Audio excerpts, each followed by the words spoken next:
Hola Ana,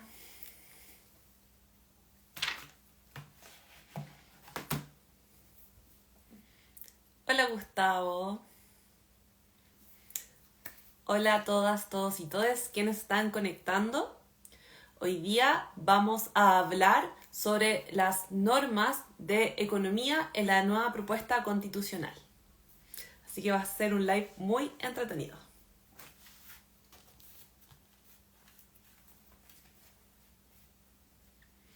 Estamos ahí esperando a que se conecte Roberto. Igual déjenme ahí sus preguntas después en los comentarios o en la cajita de preguntas.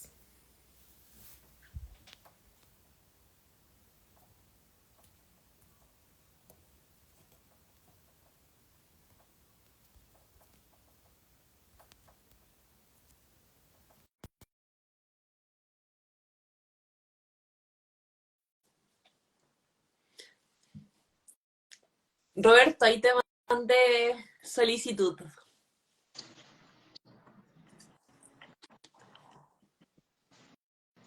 Hola, Hola Gabriela, ¿qué tal? ¿estás? Bien, bien, ¿y tú? Bien, también muy emocionada por nuestro live de hoy día. Vamos a aprender harto contigo sobre economía, así que va a estar muy entretenido. Muchas gracias por la invitación, Gabriela. Estamos acá para ayudar a resolver un poco todas las dudas que dejó este nuevo texto. Sí, porque hay muchas dudas, la gente pregunta harto, de hecho hay gente muy interesada en este live, porque tú ahí nos vas a explicar en qué consiste toda esta nueva propuesta constitucional en relación a las normas de economía. Bueno, Primero que todo, ujú. cuéntanos de ti, Roberto. ¿Quién eres? ¿Cómo surge esta idea de hacer el Instagram informando a la gente sobre economía? A ver, bueno, ya varias personas me conocen, mi nombre es Roberto Ormaz, soy doctor en economía, profesor en la Universidad Santa María, ahí me dedico a enseñar macroeconomía, econometría, otras áreas, además de ser asesor político de en distintos gobiernos con distintos personajes. Tengo un background bien variado en ese sentido. Eh, ¿Cómo nace el Instagram? El Instagram nace. ¿Cuándo fue el primer año de pandemia? ¿El 2019? No, Sí, ahí empezó. no, 2019 fue el estallido social, 2020. Pero fue como a finales de 2019, ¿no? Bueno, por ahí, No, no, ¿no? no, yo me acuerdo Pero, que yo en ese tiempo estaba en otra universidad y nos dijeron, el primer día de clase ya como que habían suspendido todo y nos dijeron, vayan con los alumnos de primer año, explíquenle que tienen que irse todos para la casa porque esto se viene pesado. Todavía me acuerdo. El 2020 fue. A inicios del 2020, cuando comenzamos a vivir la temática de la pandemia, comencé a ver mucha desinformación respecto a, a las potenciales políticas que podía tomar un gobierno, como por ejemplo congelar precios, si bien yo no estoy de acuerdo con el tema de congelar precios, pero había mucho miedo respecto a lo que podía pasar. Y decidí, por eso y también por la temática del estallido social, de que mucha gente negaba el hecho de que Chile tenía un problema endémico respecto a sus indicadores de desarrollo, decidí hacer un Instagram que pudiera eh, rebatir esta visión, no sé, neoliberal o liberal de estos como los austriacos, por así decirlo, con datos y con información verídica. ¿Mm? Por ejemplo, uno de los mitos que siempre es un placer destruir es esta cosa de el Estado pequeño y eficiente. Nunca se ha visto un Estado pequeño y eficiente al mismo tiempo. O el mito de que los países desarrollados se hicieron desarrollados con impuestos bajos. Todas esas temáticas que muchas veces se planteaban en discusiones y veía que la gente de centro izquierda o de izquierda no tenía las capacidades ni los datos para debatir, me motivaron a crear el Instagram. buenísimo. Qué Ujú. importante lo que tú señalas. Yo siento que estamos ahí un poco al día de la gente que somos de izquierda respecto a economía, así que genial que exista ahí un Instagram como el tuyo. Y yo también estuve ahí viendo tus publicaciones y datos duros, o sea, genial eso. Sí, hay veces donde me aman por eso y otras veces donde me odian por eso. la constitución pasada yo voté, en el plebiscito de entrada voté a favor, en el plebiscito de salida voté rechazo, y me gané harto odio por eso, pero bueno, los datos eran los datos. Sí, es muy ¿Mm? cierto lo que dice. Yo creo que igual siempre tenemos que sentarnos a conversar y a debatir realmente si el texto es bueno o no. Entonces, por eso igual nace así la idea de este live. Ajá, me parece. ¿Mm? Sí. Bueno, Roberto, partamos. Quiero Ujú. saber tu opinión sobre las normas de economía en la actual constitución. Ya. En la actual La actual, constitución, la que nos rige. vamos a ir entrando en ir desmenuzando artículo por artículo en la propuesta. Mira, respecto a las normas económicas de la actual constitución, yo encuentro que no son tan, ¿cómo decirlo? No nos dejan tan amarrados como la propuesta que nos están entregando ahora. ¿Mm? Es una propuesta amplia. A mí personalmente nunca me molestó mucho la temática económica en la constitución actual. ¿Por qué? Porque normalmente las constituciones no se hacen cargo de eso. Yo en el proceso pasado leí 16 constituciones, desde las más, eh, ¿cómo decirlo? Desde las más incisivas, como la venezolana, muchas latinas, hasta las más amplias, como la coreana del sur, Dinamarca, Holanda, y realmente ninguna de ellas tocaba mucho la temática económica. Habiendo dicho esto, yo creo, yo no soy voy a decirlo al tiro, yo no soy ningún fanático de Pinochet, ni de Jaime Guzmán, ni nada de esto. Eh, pero creo que la constitución actual, si quiere decirse del 80, de Lagos, como sea, permitió que Chile, al menos desde el regreso a la democracia, tuviera grandes procesos de cambio en términos de crecimiento, en términos de desarrollo. Se crecía a un buen promedio anual, teníamos una disminución de la pobreza, o sea, nosotros recibimos en el 90, nosotros recibimos Chile con más de un 40% de pobreza. En el 2018-19, antes de que tuviéramos la problemática de la pandemia, ya íbamos debajo al menos de extrema pobreza, bajo del 1%. Eh, el Banco Central para mí funciona de manera espectacular, de manera autónoma, lo cual me gusta mucho. Nosotros recibimos a Chile con más de un 30% de inflación cuando terminó la dictadura y durante años estuvimos en el rango del 3%.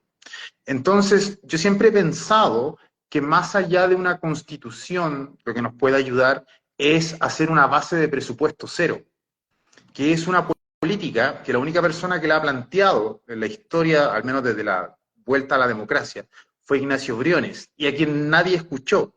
Desde izquierda a derecha, todos se opusieron. ¿Por qué? Porque el presupuesto cero lo que hace es básicamente determinar en qué se está gastando el dinero actual del Estado, por qué se está gastando ahí y reestructurar todo ese gasto. Entonces comprenderás que ahí a varias personas que le ofrecen servicios al Estado o a empresas públicas del Estado, le iba a llegar el palmazo en la mano, a decir, ¿sabes qué? Ya no va a haber plata para esto, y por lo tanto mucha gente comenzó a negarse totalmente. Habiendo dicho eso, yo creo que una de las características que tiene ahora el proceso constitucional respecto a lo económico es que de alguna manera están amarrando políticas públicas a nivel constitucional. Te puedo dar, por ejemplo, dos ejemplos. Para mí, lo esencial, todo lo esencial está en el artículo número 16. Vamos a colocar, a ver, vamos a leer una parte. Dice, en el artículo 16, número 28, letra B, dice, cada persona tendrá propiedad sobre sus cotizaciones previsionales para la vejez y los ahorros generados por estas, y tendrá derecho de elegir libremente la institución estatal o privada que lo administre o invierta. En ningún caso podrán ser expropiados o apropiados a través de mecanismo alguno. Entonces, ¿qué es lo que uno ve aquí? Lo primero que uno ve es que está bien que los fondos no sean expropiables. A mí me agrada que el Estado no pueda llegar y quitarte. Pero una cosa es que sea expropiable y la otra cosa es que no se pueda apropiar, entre comillas, de ellos. ¿Por qué? Porque lo que hace genera una ambigüedad legal al momento de decir si se puede establecer un mínimo de solidaridad respecto a la temática de salud y respecto a la temática de pensiones. Me explico. El problema de las pensiones en Chile es un debate muy, muy amplio, pero lo que te dicen los datos es lo siguiente, no es problema de la AFP. Nosotros podemos discutir si la AFP puede funcionar mejor o no.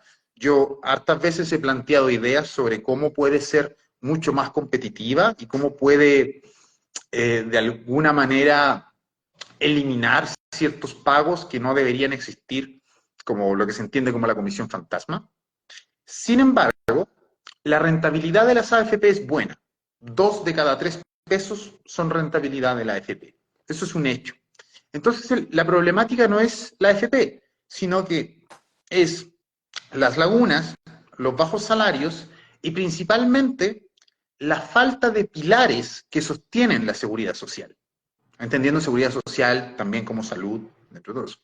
Entonces, si el artículo acá te está diciendo que nadie puede apropiarse o que el Estado no se puede apropiar, va a generar una problemática legal en donde tú no puedes generar un sistema solidario. Y eso es muy problemático porque la pregunta es, bueno, ¿y de dónde se espera entonces sacar los fondos suficientes para mejorar el sistema de salud y para mejorar el sistema de pensiones? Te voy a dar datos respecto al sistema de salud. Solamente en el 2022, el 83% de las personas que está de Chile, que está en FONASA, entrega a FONASA 2.200 millones de dólares. Eso es aproximadamente como un 0,85% del PIB, menos del 1%. La gente que está en ISAPRE entrega 4.200 millones de dólares, como un 1,3% del PIB. Es decir, básicamente la gente que está en ISAPRE tiene el doble de dinero para poder tener todo el servicio de salud que la gente de FONASA no. Ahora, estos 2.200 millones de dólares que tiene FONASA solo cubre el 20% del total de los gastos de FONASA. El otro 80% se obtiene de impuestos generales. IVA, benzina, lo que tú quieras. Entonces la pregunta es, ¿vamos a poder generar un sistema solidario de salud y de pensión? No digo que deba ser total, pero es claro que se debe contar con ese pilar. De otra manera, esto no va a tener ninguna solución pronta. ¿Mm? Sí. Veo ahí como la posible solución a un sistema mixto. O sea, en general en todos los países desarrollados tienen sistemas mixtos. Acá viene una problemática de que acá en Chile tenemos un sistema mixto que funciona de muy mala manera porque realmente entrega muy poco dinero y no entrega a todas las personas. Entonces, la problemática es, necesitamos más fondos. ¿De dónde los vamos a obtener? Esta ley, esta ley no, este artículo en la Constitución nos puede generar grandes problemas al momento de intentar mejorar el sistema de salud y el sistema de pensiones. Además que, bueno, a mí me parece bien que existan privados en salud y AFP o como quieran llamarlas, no tengo ningún problema. Pero es claro que acá están amarrando políticas públicas a esto. ¿Mm? Sí, bueno, para hacer una recapitulación, estamos hablando del artículo 16, ¿ya? Que es el capítulo de los derechos y libertades fundamentales. Entonces, el artículo 16 parte con la Constitución asegura a todas las personas y estábamos hablando del derecho a la seguridad social y él estaba comentando la letra B, ¿ya? Entonces, vamos aquí a ahondar en la materia económica propiamente tal. Podemos ver que hay 5 artículos en la propuesta. ¿Ya? Tenemos el 16 número 31 de igual repartición de tributos, 16 número 32, el derecho a desarrollar cualquier actividad económica, el artículo 16 número 33, la no discriminación arbitraria en el trato que debe dar el Estado en materia económica, el 16 número 34, la libertad para adquirir el dominio de toda clase de bienes. Y tenemos por último el 16 número 35, que es el derecho de propiedad en sus diversas especies. Entonces te lo pongo lo siguiente. Yo voy leyendo la primera parte, no lo vamos a leer todo porque de repente hay cosas ya más fomes, tenemos que hacer este live más entretenido. Así que, tú vas comentando qué te parece respecto a este artículo, porque también vi algunos posts tuyos que hablaban sobre ciertas letras, entonces quizá ahí podamos ahondar un poquito más en cada artículo. Partamos entonces con el 16, número 31. La igual repartición de los... Bueno, partíamos con que la Constitución asegura a todas las personas, y aquí parte. El número 31. La igual repartición de los tributos en proporción a las rentas o en la progresión o forma que fije la ley, y la igual repartición y proporcionalidad de las demás cargas públicas legales. ¿Qué te parece a ti este artículo? Ya, lo primero que hace es que no fomenta o fomenta la regresividad de nuestra estructura tributaria. Vamos a explicar. Cuando una estructura tributaria es regresiva, significa que todos pagamos el mismo impuesto independientemente de nuestro nivel salarial. Cuando uno compra un chocolate, paga un IVA, ¿cierto? Ahora, ese 19% de un chocolate que, por ejemplo, puede valer 1.000 pesos, es decir, 190 pesos, para una persona que gana el sueldo mínimo, esos 190 pesos representan un porcentaje mayor dentro de su salario que una persona que gana 4 millones de pesos al mes. Lo que están planteando ahí es una estructura totalmente regresiva de impuestos, es decir, que todos paguen absolutamente lo mismo. Y eso es problemático por varias razones. Uno, todos se van a oponer. ¿Por qué? Porque no puedes o bajas los impuestos de manera general y comienzas a cobrar 3% o 4%, y la gente con más dinero va a tener una alta disponibilidad de dinero, va a entregar muy poco impuesto. O tú subes todos los impuestos y a la gente con menor salario se va a ver restringida fuertemente. Entonces, a lo que tú estás diciendo, para mí, el artículo, o sea, el número 31, artículo 16, número 31, la letra B, para mí es la más preocupante. Dice, los gastos objetivamente necesarios para la vida, cuidado o desarrollo de la persona y su familia se considerarán deducibles para la determinación de los tributos que correspondan. Eso para mí es súper extraño. Pero primero, no entiendo qué significa que algo sea necesario para la vida. O sea, podemos ir desde educación hasta alimentos, salud. Entonces, sigamos con esta misma lógica. En términos proporcionales, las familias con mayores ingresos tienen más hijos que las familias de menores ingresos. Por lo tanto, las familias de mayores ingresos gastan más en todo lo que sea necesario para la vida. Tenemos que considerar que el IPC, que es el índice de precios del consumidor, que básicamente son los bienes y servicios de mayor consumo o de consumo más cotidiano, son 303. Se dividen en 12 sectores, son bastantes productos. Supongamos que de esos 303, no sé, la mitad, 150, son deducibles de impuestos. Eso va a hacer nuestra matriz tributaria mucho más regresiva, porque la gente que tiene más dinero y que gasta más va a poder pagar menos impuestos. Ahora, a esto se le suma la siguiente problemática. la presión fiscal de Chile, que es decir, la cantidad de impuestos que se recargan que se cargan como porcentaje del PIB, en Chile ya es baja, está básicamente en el 21%.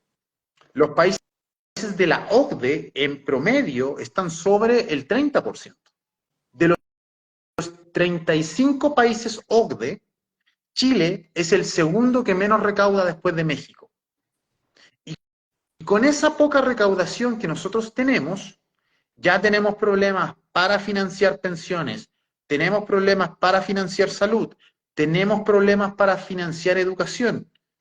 No hay ningún estudio que nos esté diciendo aproximadamente en cuánto afectaría la recaudación fiscal.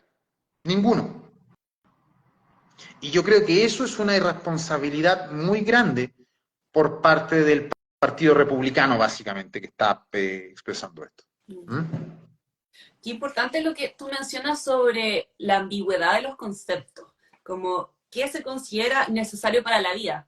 Ayer estuvimos hablando con un abogado especialista en medio ambiente y también hablamos del 21 que está relacionado con el derecho a vivir en un medio ambiente sano y libre de contaminación que permita la sustentabilidad y el desarrollo. Y no dice tampoco qué tipo de desarrollo, ya sea un desarrollo económico, social, etcétera. Entonces, me hace sentido que si bien son cosas, estamos hablando de temas distintos, pero está nuevamente la ambigüedad de los conceptos.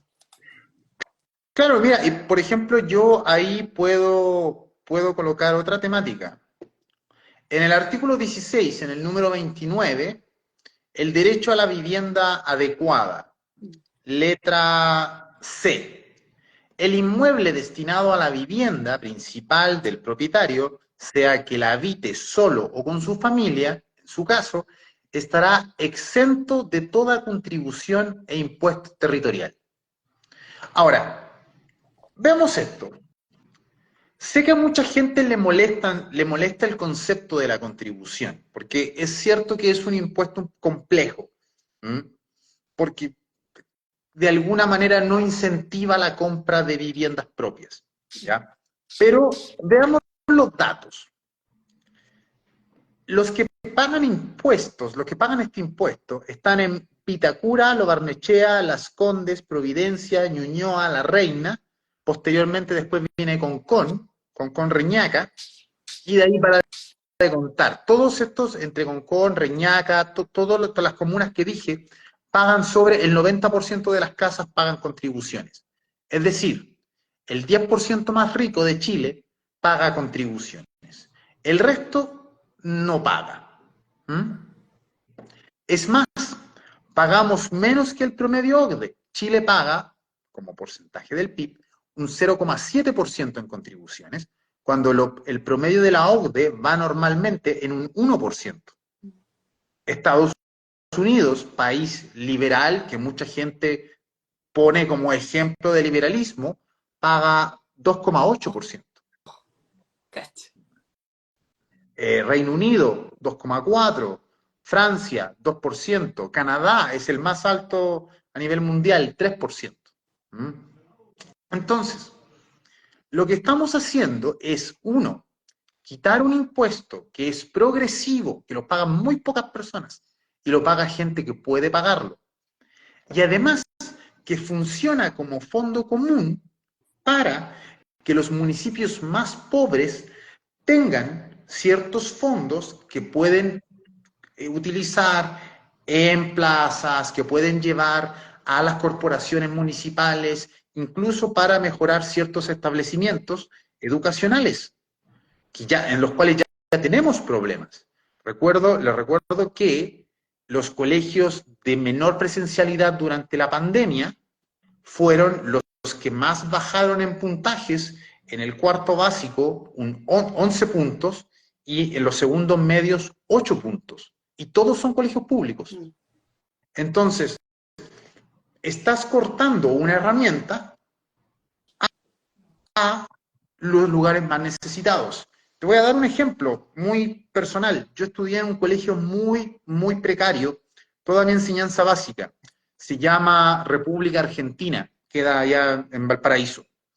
Este colegio hace 2 meses volvió a salir en el diario porque llevaba casi un semestre sin baños para hombres. Y es un colegio totalmente municipal, gratuito, todas estas características. Pero es un colegio pésimo. O sea, yo salí de octavo básico sin saber dividir por dos, imagínate. No sé cómo estará ahora. Pero el tema es que esos colegios van a tener ahora incluso menos recursos. Entonces la pregunta es, bueno, tú me estás ofreciendo, porque lo dices expresamente, tienes el derecho a la educación, tienes el derecho a la pensión, tienes el derecho a la salud. Me parece genial. En palabras, todo eso es hermoso. Pero ¿tenemos los fondos para esto? Esa es la pregunta. ¿Estás permitiendo que el Estado de alguna manera pueda recolectar el dinero suficiente para poder distribuirlo de alguna forma que sea más equitativa para todos? Lo que yo veo es que no. Qué importante lo que mencionas, porque uno puede poner muchas cosas bonitas en la Constitución, pero al momento de poder ejecutar todo lo que uno está proponiendo, necesita herramientas. Entonces, lo dejamos ahí al debe. Muy importante. ¿Te parece que sigamos con el siguiente artículo? Claro. Hoy te vas a hacer un paréntesis que me gusta mucho que nos des ejemplos concretos. Siento que la materia queda mucho más clara, así que se agradece mucho eso, Roberto. Sí. Ah, y recuerden, nos pueden dejar las preguntas.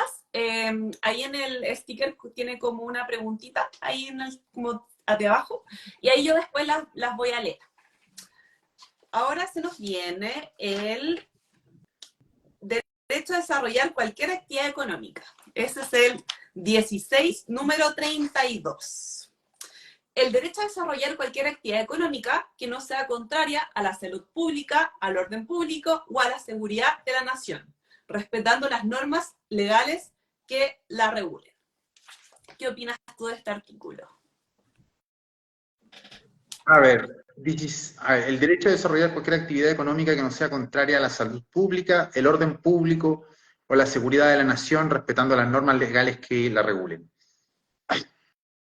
Mira, yo creo que de alguna manera está bien el artículo, no me causa problemática. Sin embargo, la pregunta es, ¿esto va a ir de la mano con una regulación apropiada? Me explico. Yo soy de la quinta región. Yo soy de la quinta región, yo actualmente vivo en Reñaca.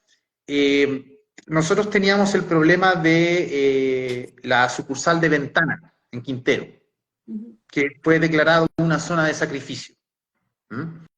Entonces la pregunta es, bueno, el derecho a desarrollar cualquier actividad económica que no sea contraria con la salud pública. Claramente, Ventana va en contra de la salud pública, o sea, ahí están los estudios, etcétera.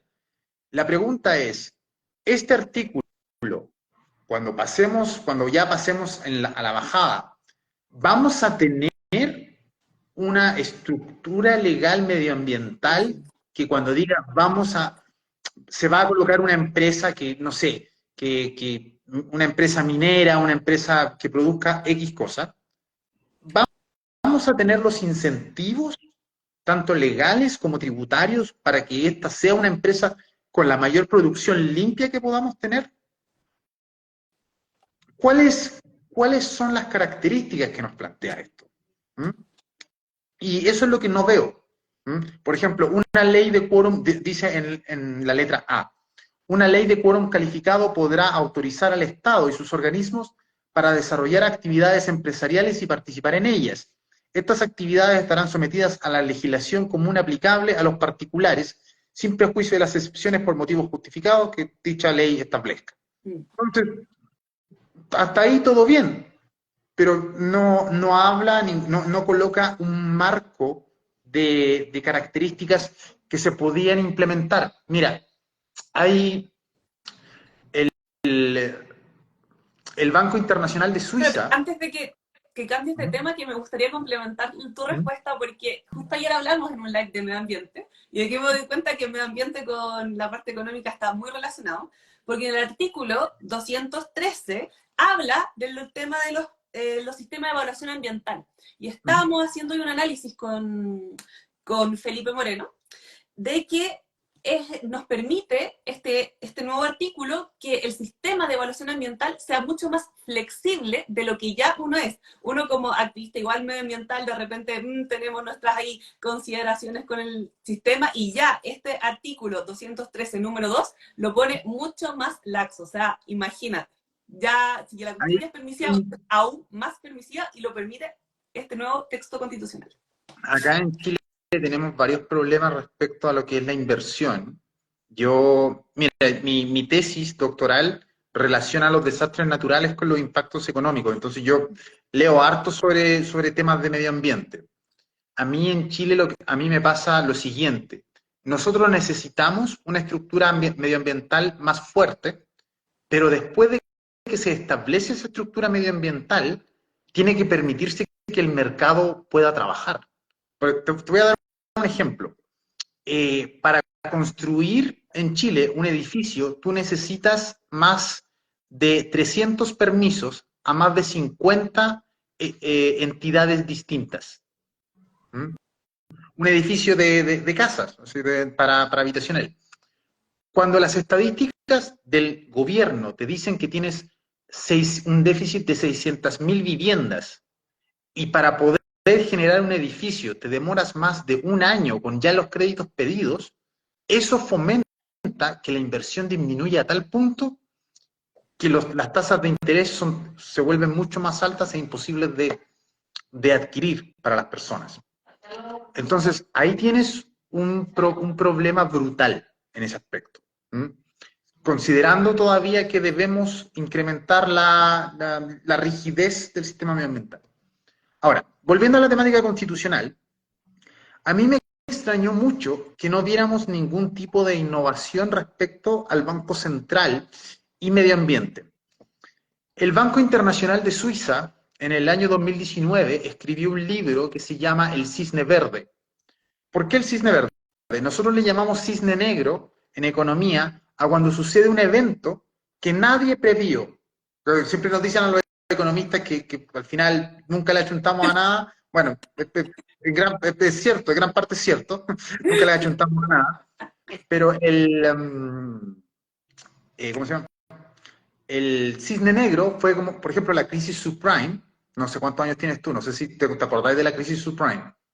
En el colegio, yo estaba en la universidad, yo estaba en la universidad, 2008, 2009, la crisis subprime era un cisne negro, y ahora se habla del cisne verde, que es la crisis económica que va a causar la crisis climática. ¿Mm? Migración, desequilibrio del presupuesto público, productividad, etc. ¿Mm? Ahora, ¿dónde está el punto? Tú puedes hacer que el Banco Central trabaje una metodología que se llama cuenta satélite abierta.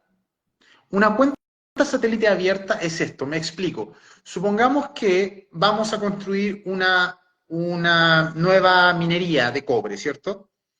Vamos a generar una nueva mina. Para generar esa nueva mina, vamos a destruir medio ambiente. Eso es algo que yo siempre le digo a la gente que está como muy apegada al tema del medio ambiente: para crecer tenemos que destruir, no hay más. Y tenemos que crecer. Ahí yo coloco una línea muy fuerte, digo, para crecer tenemos que destruir y tenemos que crecer. Lamentablemente es así. Siempre tenemos que hacerlo de manera sustentable, pero hay que hacerlo. Ahora, habiendo dicho esto, esta metodología lo que te permite es esto. Dices, mira, esta nueva minera que colocamos hizo una producción de $1.000 millones el primer año. Perfecto. Pero para producir esos $1.000 millones, destruimos $300 millones en medio ambiente. ¿Qué te permite a ti hacer esto? Te permite ir calculando cuánto creces y cuánto destruyes. Por tanto, tienes una metodología cuantitativa para ir diciendo, mira, si usted quiere construir acá, si usted quiere hacer esto, usted va a necesitar este estándar de nivel de producción para que el impacto sea cada vez menor. Entonces, la idea es siempre contabilizar más riqueza y menor impacto. Esa es una forma económica y medioambientalmente responsable con el desarrollo continuo de todo el medio ambiente. Pero no se vio eso. Por el contrario, medioambientalmente esto queda bastante débil. Y yo me pregunto, bueno, ¿cuál va a ser el nivel de equilibrio que vamos a tener?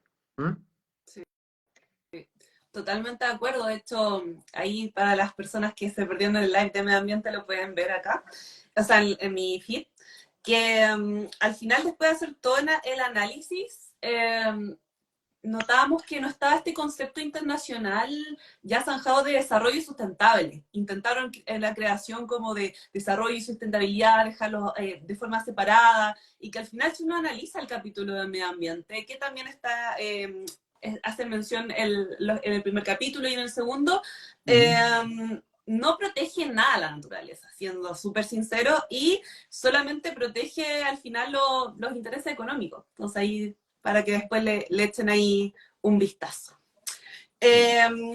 Seguimos entonces con el número 33, que es la no discriminación arbitraria en el trato que debe dar el Estado y sus organismos en materia económica. Dice, solo en virtud de una ley de quórum cualificado y siempre que no signifique discriminación se podrán autorizar determinados beneficios directos o indirectos a favor de algún sector o actividad o zona geográfica al establecer gravámenes especiales que afecten unos a otros. En el caso de la franquicia, beneficios, claro. Ahí lo que te están haciendo es complejizar aparatos como royalties. A ver, acá en economía está lo que significan los bienes y servicios elásticos e inelásticos. Cuando algo es elástico es cuando tú el precio lo puedes estirar y literalmente vas a tener siempre la misma cantidad de demanda. El ejemplo más típico es el de la insulina, ¿cierto? Una persona que tiene diabetes va a pagar lo que sea por la inyección. Bueno, esto pasa muchas veces también con algunos recursos naturales, como por ejemplo el cobre, el petróleo, el litio. Tienen una elasticidad que es alta, es decir, son altamente elásticos. Y aquí viene la temática, es si nosotros vamos a necesitar nuevamente quórums calificados solamente para poder generar royalties, vamos a tener una complejidad al momento de que el Estado se haga parte de las riquezas naturales que son de todos los chilenos. Podemos debatir el hecho si es necesario que se tale un bosque. Ok. Sin embargo, lo que no podemos debatir es si es justo o no que el Estado se quede con parte de esas características. ¿Por qué? Porque si no te quedas con nada de eso, lo que estás haciendo es perder toda tu capacidad natural y las personas que viven alrededor de esa área no van a poder verse de alguna manera, no sé si beneficiadas, pero de alguna manera menos afectadas por las externalidades que puede tener la empresa. Nada de eso se ve acá nuevamente. No hay al menos un principio de transferencia de estos actores, de estas ganancias. Eso es preocupante debido a que si tú estás liberalizando todos los mercados, como lo está haciendo esta Constitución, lo que tú haces es decir, ok, el mercado va a intentar regularse mediante entidades privadas. Perfecto, la teoría hasta ahí va bien. Sin embargo, la teoría también te dice que existen externalidades. Y esas externalidades, si el Estado no puede compensarlas mediante impuestos como royalties, vas a tener una generación de riqueza segmentada con zonas de sacrificio, lo cual nuevamente va a ser problemático. Lamentablemente, este texto deja esas puertas abiertas. Yo le digo puertas abiertas porque al final lo que se hace, o al menos como yo lo hago, es leerla poniéndome siempre en el peor de los casos. Mm, ¿Mm? totalmente. Y además da mucha incertidumbre jurídica. Y no solamente respecto a ese tema, sino que igual después vamos a hablar de otros temas como que, como mencionaba antes, muchas veces puede quedar algo bonito escrito, pero ¿cómo lo llevamos a cabo jurídicamente? ¿Nos dan alguna acción constitucional? ¿Que se crea alguna institución? Entonces, tenemos que Es, poder siempre hacer esas cosas. es complejo porque, por ejemplo, no recuerdo en cuál se habla sobre una institución en contra de la Sí, corrupción. te Se digo que habla, aquí. se habla de una institución, se habla sobre una nueva policía en la frontera. ¿Mm? Pero todo lo que está acá te está diciendo que el Estado va a recaudar menos. Entonces la pregunta es, ¿cómo vas a financiar eso? Exacto, como Aquí, esto, yo quiero ser muy enfático con lo que piensan algunas personas, que piensan que a mayor eficiencia del Estado o a mayor seguridad, a mayor fiscalización, tú necesitas gastar menos. Las estadísticas dicen todo lo contrario. Estados con mayor fiscalización, como por ejemplo Estados Unidos, que la gente que los fiscalizadores de Hacienda incluso tienen permitido llevar armas, ¿eh? ah, Porque son agentes federales, básicamente, ¿sí? Ellos gastan mucho dinero en fiscalización. ¿Por qué? Porque la fiscalización requiere, uno, personas, sistemas, blockchain o lo que sea, ingenieros, técnicos, etcétera. Entonces, si tú quieres fiscalizar más, lo cual yo estoy 100% a mm, favor, para que no pasen cosas como, no sé, eh, Hermosilla, fundaciones, etcétera, tú necesitas invertir y hacer más gasto público. mm, ¿Mm? Y acá lo que nos está diciendo es que vamos a tener problemas para generar royalties, no vamos a tener las contribuciones, gente va a poder deducir impuestos y además la problemática va a ser la siguiente. Si no podemos generar una discriminación arbitraria, es decir, no podemos decir, ok, Gabriela, tú ganas 4 millones y yo gano 400.000 pesos, por tanto tú vas a pagar más que yo, nuestra estructura tributaria se va a hacer mucho más regresivo. Mira, te voy a dar un ejemplo acá. El impuesto sobre la renta de las personas físicas en Chile va alrededor del 9% promedio. En la OCDE es el 24%. ¿Mm? En Chile el IVA recauda un 43%. ¿Mm? En la OCDE es un 10%, un 20%, perdón. ¿Mm? Entonces, cuando tú ves eso y te están diciendo que la estructura tributaria va a ser cada vez más regresiva, significa que cada vez vamos a tener impuestos como el IVA más altos. mm, Y eso sí es complicado. mm. Sí, qué fuerte lo que nos mencionas. El tema de la Agencia Nacional contra la Corrupción está en el artículo 8, número 6. En relación al tema de la fiscalización, me hiciste acordar de cuando estaba en la universidad y estábamos pasando procesal penal, ¿ya? Entonces, ahí justo estaba el tema de la colusión respecto a los confort. Y ahí me explicaba el profesor que había, ya no recuerdo específicamente cuál era la pena, pero yo levanté la mano y dije, pero profe, es súper fácil que ellos se pongan de acuerdo y vean que si ganan más de lo que es la pena, igual aunque los pillen y los sancionen, van a seguir ganando. Y me dijo, sí, efectivamente así. Así de chocante es. Entonces, lo une un poco el tema de la fiscalización también con las sanciones. Un poco. Sí, totalmente. O sea, creo que fue Eduardo Frei el presidente que dijo que no podíamos, o sea, que no se puede enviar a la cárcel por delitos de cuello y corbata. Mm. Entonces, si lo que tienes que pagar es menos de lo que ganas, y si además no vas a la cárcel, En clase de ética. la- claro, lamentablemente, pucha, ¿dónde firmo? Yo también Sí, lo haría, ¿cachai? ¿Mm? es O sea, verdad. es complejo lo que nos están diciendo acá. Sobre todo porque hay un artículo que a mí me llamó mucho la atención. El 23 y 24, el 23 número F, artículo 16, 23 número F, se asignarán recursos públicos a instituciones estatales y privadas según criterios de razonabilidad, calidad y no discriminación arbitraria en ningún caso. O sea, literalmente nos están diciendo que vamos a recaudar menos, pero que parte de eso se va a entregar a instituciones privadas. ¿Cuál es el punto? ¿Mm? Y luego, en el 24A, te dicen, la libertad de enseñanza comprende el derecho de las personas de abrir, organizar y mantener establecimientos educacionales. O sea, literalmente estáis haciendo un negocio ahí. Sí. Literalmente estás haciendo un negocio. Te están diciendo, en el 24 usted puede abrir su colegio y en el 23 te están diciendo, el Estado le va a financiar en parte. ¿Mm? Qué fuerte es lo que el tema del se asignarán recursos públicos a instituciones estatales y privadas.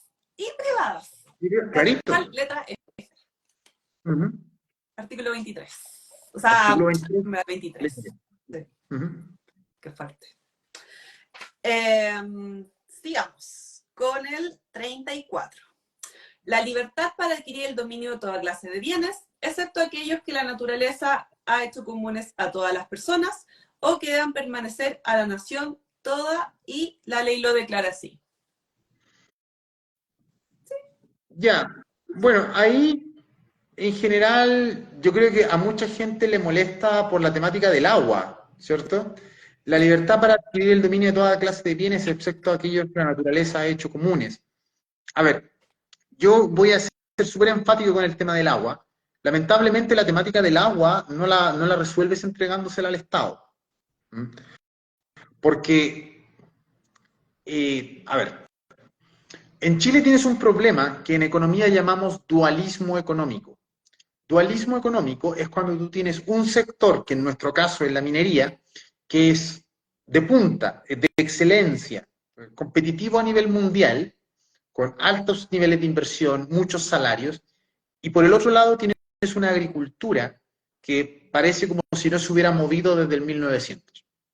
La agricultura en Chile es extremadamente poco eficiente en todos los usos que tiene. Es decir, se gasta mucha agua, se produce muy poco, gran parte de lo que se produce se exporta. Como no tenemos cabotaje, lo que hace es que se incrementa el costo, además, del transporte de frutas y verduras dentro de Chile, lo cual es muy problemático. Y eso incrementa el precio y eso hace que los agricultores, de alguna manera, tengan cada vez menos accesibilidad a la temática del agua. Si nosotros queremos una mejor agricultura, lamentablemente ahí, aunque a mucha gente le duela, son los privados los que deben invertir más. Y para eso tú necesitas tener, en términos agrícolas, necesitas tener seguridad sobre el agua. Ahora, una cosa es la agricultura y la otra cosa es la minería. Entonces, la pregunta es, ¿va a haber una metodología que priorice la temática agrícola en comparación a la minera? Yo creo que ahí va la temática. El resto, la libertad para adquirir, dice, excepto los que la naturaleza ha hecho comunes. Claro, los bienes comunes, que son lo que se entiende como bienes públicos, no pueden hacer nada con eso porque los privados no se interesan, no pueden cobrar.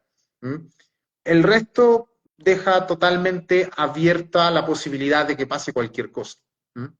No sé Sí, cuál eso yo siento que está como muy en relación a lo que señala nuestro Código Civil ahí respecto de los bienes. Eso la verdad como que no cambia mucho el sistema jurídico, la verdad. No lo cambia.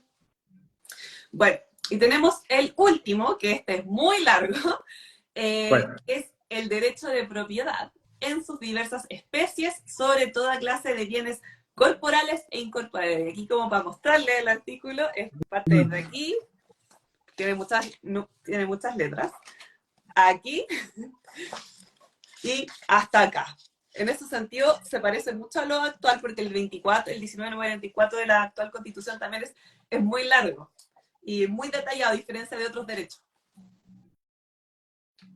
Así que aquí, bueno, acá también se habla del tema de la expropiación. ¿Ya? La expropiación está muy condicionada, solamente en caso de utilidad pública, interés nacional, ahí también hablan del tema de las indemnizaciones, y aquí al final habla el tema del derecho de aprovechamiento de aguas. Así que, Roberto, ¿qué nos podrías decir de este artículo? A ver, yo creo que amarraron muy bien, hicieron absolutamente todo lo contrario a lo que hizo la convención anterior, donde dejaban todo el tema de la expropiación muy abierto, a precio justo, no se planteaba muy bien cómo iban a ser las metodologías, acá lo hicieron.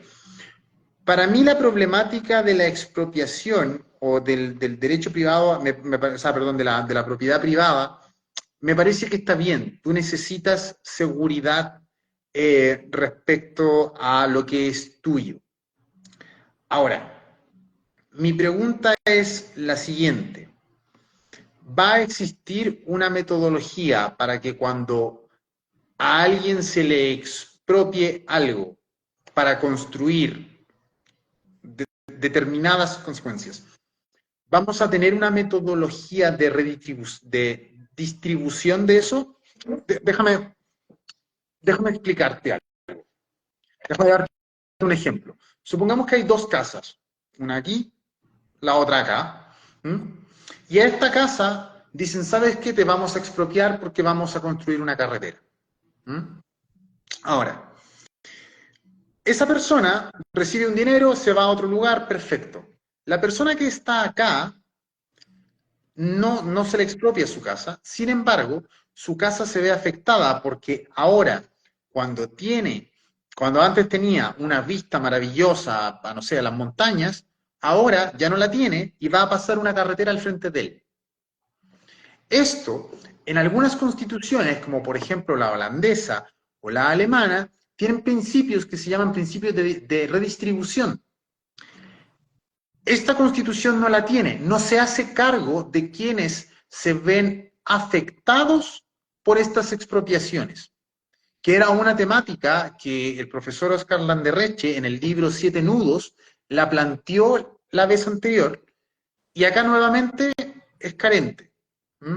Se preocupan solamente de la persona a la cual se le va a expropiar algo, y no un principio que te permita de alguna manera distribuir la pérdida al resto de personas.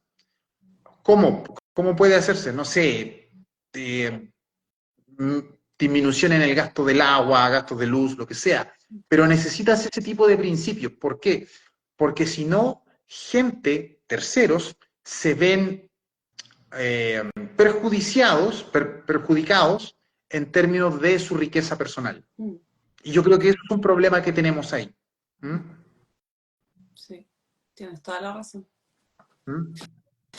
Bueno, no sé si ahí el público tiene preguntas para Roberto, las pueden dejar en las cajitas o en los comentarios. Voy a revisar si es que alguien ha hecho alguna pregunta. Veo que hoy ha visto harta gente en live. Aquí hay... Sí, parece que sí. Sí, eres muy popular, Roberto. Aquí alguien nos pone, contribuciones de bienes raíces. La entidad considera que hay espacio para un mayor gravamen a los bienes inmuebles, dado que en Chile llegan al 0,8 del PIB, mientras que el promedio OCDE es de 1,2. Al parecer, no nos han hecho preguntas. Vamos a revisar ahí por última vez. Alguien nos puso, es como lo que sucede con los vertederos cerca de las ciudades. Ahí seguramente era cuando estábamos hablando del tema de las zonas de sacrificio. Mira, aquí hay uno. Dice, ¿puede dar un ejemplo sobre recaudar recursos públicos para darle a los estatales? No entiendo bien la pregunta. ¿Puedes dar un ejemplo sobre recaudar recursos públicos para darle a los estatales y privados? O sea, más allá de un ejemplo de dar recursos públicos, acá lo que te está diciendo claramente en términos educacionales es que el Estado tiene la obligación de dar recursos públicos a entidades públicas y privadas. Eso te lo dice en el número 10,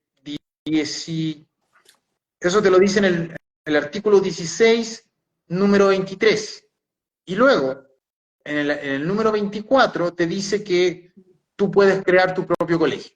Por lo tanto, te están diciendo que si tú creas tu propio colegio, o tu propia universidad también puede ser, universidad porque no hace ninguna distinción, pueda recibir recursos públicos. Y la pregunta es, ¿por qué? Yo no tengo ningún problema con los colegios privados, ojo, no tengo absolutamente ningún problema. Pero la consulta es, si vamos a quitarle recursos a los públicos para entregárselos a los privados y además vamos a tener en el fondo menos recursos, porque lo que tú ves en la Constitución es que va a ser más difícil la recaudación fiscal, lo que va a pasar en el mediano o corto plazo es que la educación pública se va a ver mucho más afectada. ¿Mm? Vamos a tener menor calidad de colegios y eso es problemático, sobre todo cuando uno conoce la realidad de los colegios más precarios. ¿Mm? Ese era el artículo 20, o sea, 16, número 23, letra F. F, número 23, letra F, y 24, letra A. Acá hay otra pregunta de Ignacio. Considerando la honestidad intelectual, ¿cuál sería la razón de la derecha para eliminar las contribuciones? O sea, yo creo que las contribuciones siempre han sido una problemática para la gente de mayor recurso. No, no hay mucho análisis ahí. ¿Eh? Gente con mayor recursos tiene que pagar esto, y las contribuciones en algunos casos, me imagino que en casas como en Lo Barnechea, en La Reina, las contribuciones deben ser muy fuertes. ¿Eh? O sea, igual está recaudando un 0,7% del PIB, son aproximadamente más de, no sé, 2.200 millones de dólares, es bastante. ¿Eh? O sea, literalmente estás con las contribuciones, tú recaudas aproximadamente lo mismo que la gente entrega a FONASA. Es bastante dinero. ¿Mm? Vieron una posibilidad para eliminarlo, lo eliminas con la excusa de que la gente ahora puede acceder de mejor manera a su primera casa, pero la verdad es que su primera casa va a ser muy difícil de financiar, sobre todo con los niveles de estancamiento de empleo, inflación, etcétera. O sea, lo que antes costaba 3,5% en tasa de interés, ahora va en 4,5% y además te restaron 5 años de pago. Entonces, la cuota subió en promedio 140.000 pesos. No es muy, no es muy difícil darse cuenta de por qué están eliminando este impuesto. Totalmente. Vamos con la última pregunta de la noche. ¿Puedes explicar sobre el cisne verde? No entendí. Ya, sí, puedo hablar mucho rato sobre el cisne verde porque es mi tesis doctoral, así que no, le recomiendo no darme cuenta, no darme cuerda. Saca ahí su power. Está con el Tower, está con la presentación. A ver, imagínate esto. No sé quién preguntó, no sé de dónde será, pero imagina que parte de Santiago, ya, supongamos parte de Providencia, una parte importante de Providencia, se quema, se incendia, ¿cierto? Supongamos que el incendio también es causado de manera natural. Aquí tienes un problema. La primera problemática es el impacto directo, es decir, la cantidad de infraestructura y de vidas humanas que tú pierdes en el incendio.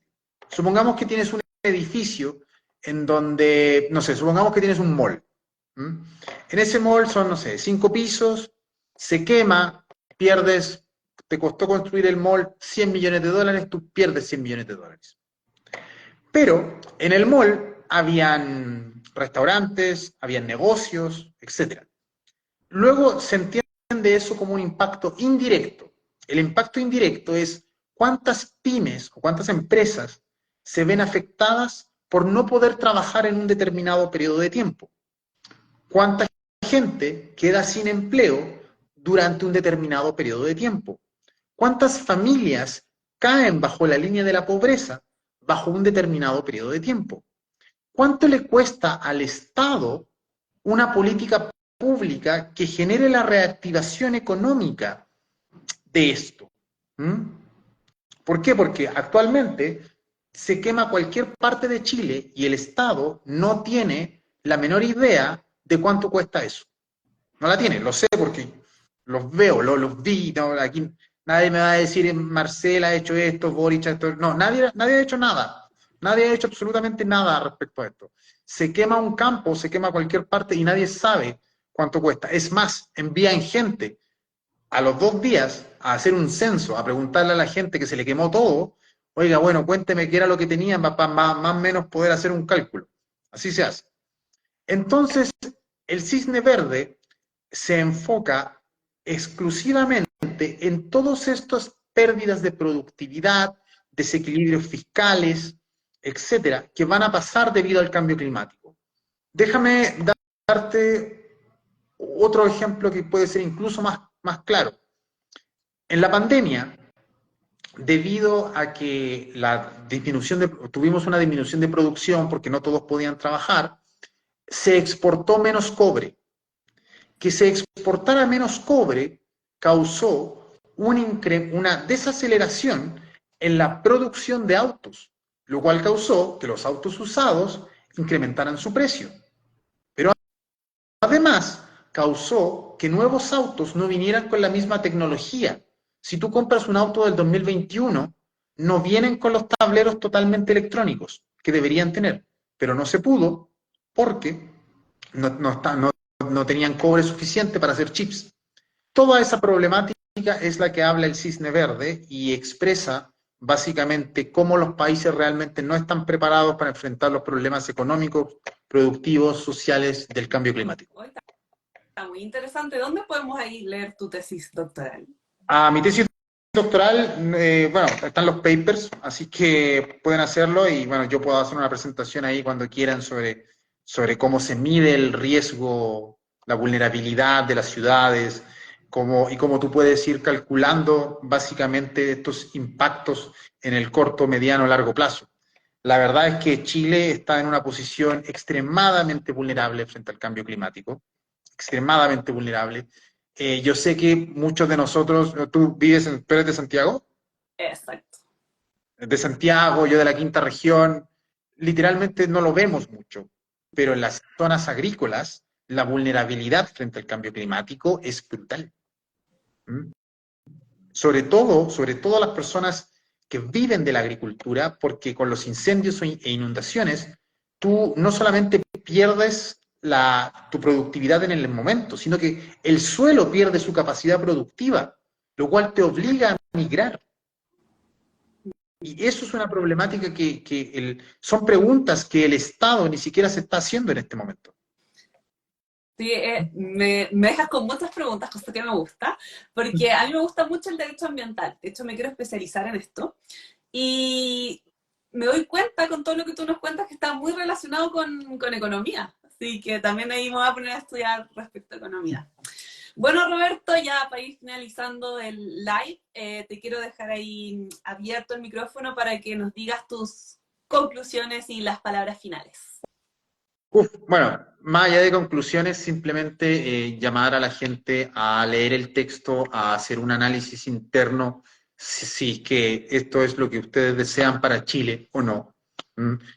Así es la democracia, ustedes son libres de votar. Recuerden, por favor, que este no es un voto en contra del gobierno. Yo no soy en lo más mínimo un amigo de este gobierno. No encuentro que no hay nada más bajo que el Frente Amplio. Sin embargo, esta votación no es Están contra ellos. patrocinando, no mentira. Claro. ¿Mm? Te la dirá que hacer Frente Amplio. Claro. Eh, pero esta votación no es contra ellos. Entonces quiero dejar eso en claro. Fuera de eso, nada, simplemente siempre dejarlos invitados a leer los datos y leer lo que la gente está exponiendo antes de preguntar si es izquierda o de derecha para poder emitir el juicio. Creo que eso falta mucho acá en Chile.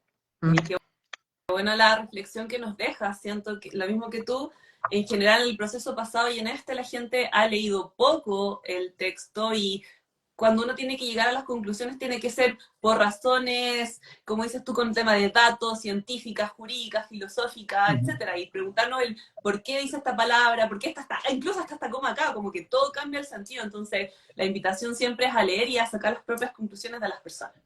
Así que bueno, Roberto, fue un live muy entretenido. yo creo que todos, todas y todos aprendimos mucho. Muchas gracias por la forma en que lo explicas. Se nota ahí que tú eres profesor porque explicas muy bien y por tus datos duros. Así que muchas gracias por tu tiempo. Y recuerden que vamos a estar haciendo distintos lives. Ya hay uno de medio ambiente, lo tenemos de economía. El domingo vamos a hacer con una ex consejera respecto a algunos peligros del texto. Después vamos a hablar también de agua y mujeres. Así que se vienen hartos lives. Así que muchas Perfecto. gracias, Roberto, y nos estamos viendo. Hasta luego, Gabriela. Muchas gracias por la Chao. invitación. Dejar esto compartido, cosa de poder colocarlo en el Ay, muro también. ¿Mm? te voy a mandar la solicitud de colaboración.